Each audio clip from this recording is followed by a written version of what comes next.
to our VP for Programs, Ed Keene, to introduce today's speaker. Thank you, Eric. I'm Ed Keene. I'm the Co-Vice President for Programs here at the National Economists Club. I am very privileged today to be able to introduce Robert Shiller, one of the world's most prominent perceptive economists, to speak here to the National Economists Club. Professor Shiller is the Arthur M. Okun Professor of Economics at Yale University and is also Professor of Finance at the Yale School of Management and also serves as co-founder and chief economist of Macro Markets, LLC. As many of you know, Professor Shiller has written extensively on a broad range of economic issues, including very important work on speculative bubbles in asset markets, where his views have been particularly clairvoyant. His repeat sales home price indices developed with economist Carl Case are now published as the widely watched S&P Case-Shiller Home Price Index. The Chicago Mercantile Exchanges now maintains futures markets based on those indices. Professor Shiller received his bachelor's degree from the University of Michigan and his doctorate in economics from MIT. He'll be speaking today on the animal spirits and the economic outlook, a very timely topic. Please join me in welcoming Dr. Shiller to the National Economists Club. Thank you.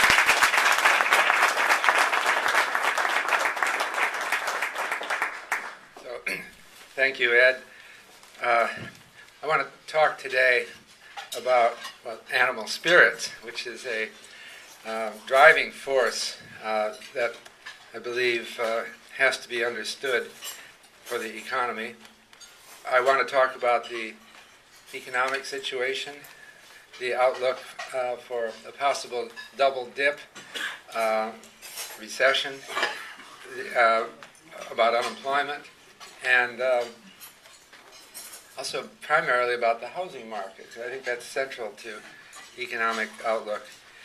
The framework that I'm going to use comes from my book with George Akerlof called Animal Spirits. Economists, I think, are good at many things, but not always good at predicting or even understanding what actually is driving the economy. It's a major omission. What is the source of fluctuations?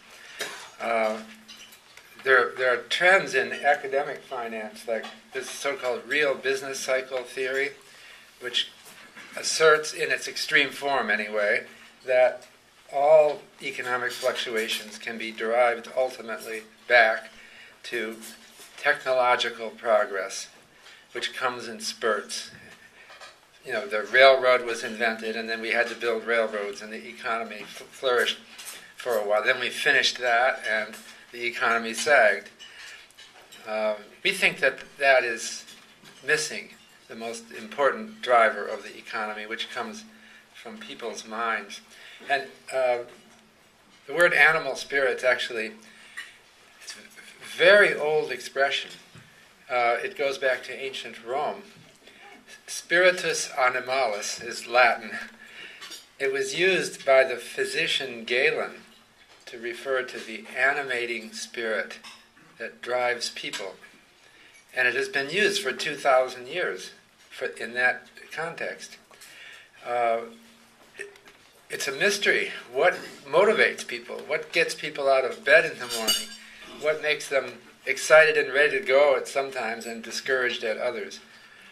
And the idea that we maintain in this book is we have to think about animal spirits in trying to understand the economy, which is not something that economists are accustomed to doing. So the title of our book comes from a famous quote from John Maynard Keynes' book, The General Theory of Employment, Interest, and Money, in 1936. Keynes, this is the very important book, but it derives from earlier ideas that Keynes had. Keynes doubted that we really know probabilities. In fact, he wrote another book some years earlier, a treatise on probability. And he said, people like to talk as if it's all very precise. I can give you the probability of a recession, just like I can give you the probability of some scientific phenomenon. But you know they're just making it up, because the world is always changing in unexpected ways. We just don't know the future. So in this quote, which is excerpted here, he talks about the extreme precariousness of the basis of knowledge that we use to predict any economic variable. The long term always matters in any economic decision, and yet the long term involves so many uncertainties that we're just guessing.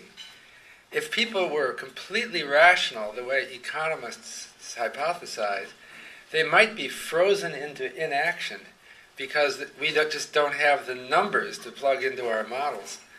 But somehow the human-animal spirits resolves the problem, and we get up and do something, even though at our heart of hearts we know that we just don't know if it's going to work.